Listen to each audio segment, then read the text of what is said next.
Colonel Akidi, thank you for joining me. Thank you so much. Colonel, there have been more gains by the opposition, by the insurgents along the border of Syria. How important is that? Who is making those gains? بالتأكيد هي انتصارات مهمة جدا. Certainly, these victories are very important that the insurgents have accomplished against the al-Bashar al-Assad criminal regime. Now, Idlib is almost completely liberated with its western countryside, and now we are very close to al-Assad's strongholds on the coast in Latakia area. This is very important. Those victories have been important. The regime has suffered serious defeats lately. How weak do you think they are? How much can you push your military advantage now?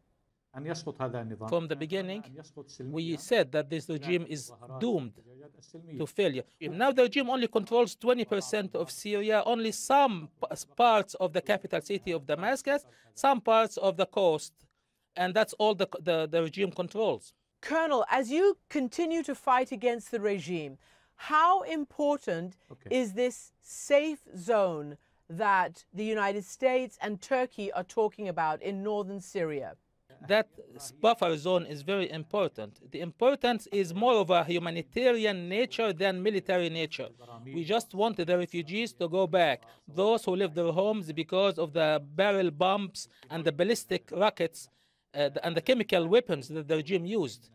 Hundreds of thousands of people were killed. We need such a buffer zone in order to allow those refugees to go back home and to secure them against any aerial bombardment and to secure them against both sides of terrorism, the ISIS terrorism and Bashar al-Assad terrorism. We need that buffer zone seriously, and that should be a decisive factor in the war.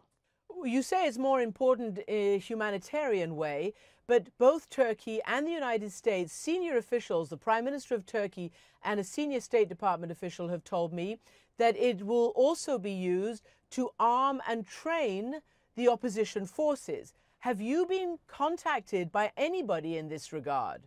Certainly. It will have some military importance. I'm not denying that.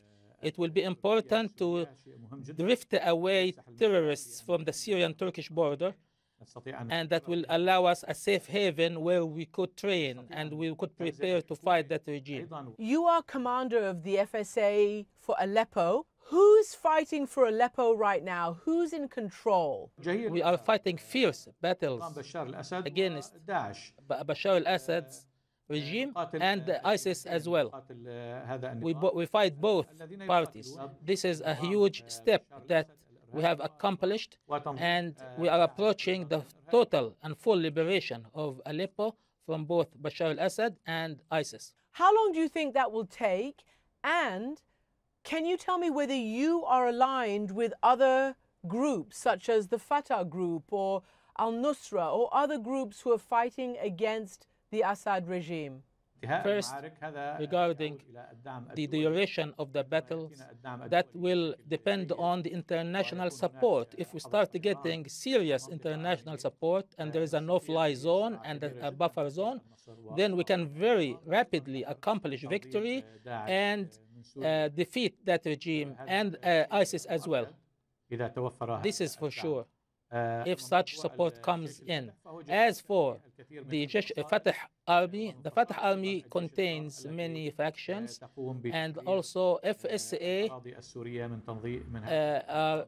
both are participating in the liberation of the Syrian territory from the terrorist organizations and fighting in the northern countryside of Aleppo against ISIS. Let me tell you something.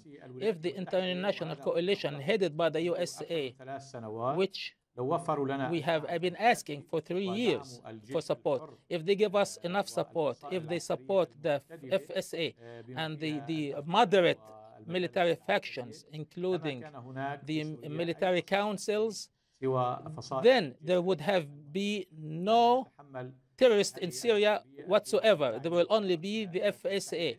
This is the responsibility of the supporting countries because of lack of support to the moderate FSA.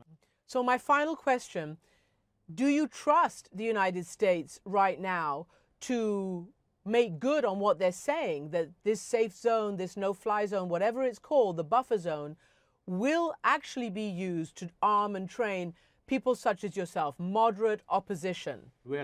For the last 4 years, the United States was not serious at all in defeating the Syrian Bashar al-Assad regime and supporting the opposition seriously.